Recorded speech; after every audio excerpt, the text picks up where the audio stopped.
să facem cea mai frumoasă strofă din partea mea pentru Bibica și pentru scumpii băieți, pentru Sergiu și pentru Andrei. Să le dea Dumnezeu multă sănătate și tot binele din lume. Claudiu, salutare! Și facem o strofă frumoasă pentru Andrei și pentru Sergiu, bă! Da!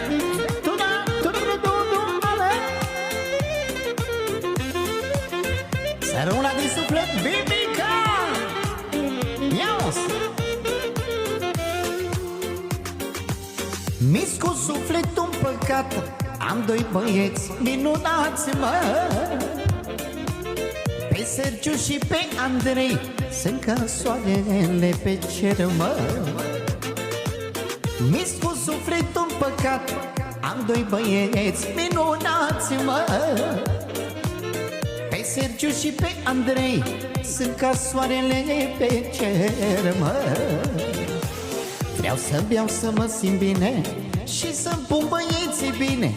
Trăiască băieții mei, mare mama după ei, mă! Că doi mai avea putere, la copii le fac avere. Așa spune Bibica, spune, ei sunt tot ce am pe lume. Bine, mă!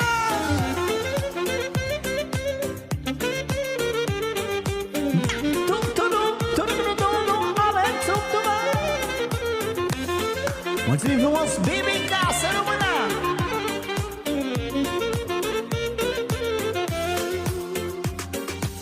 Ce râde inima mine, am doi băieți cum n-are nimeni.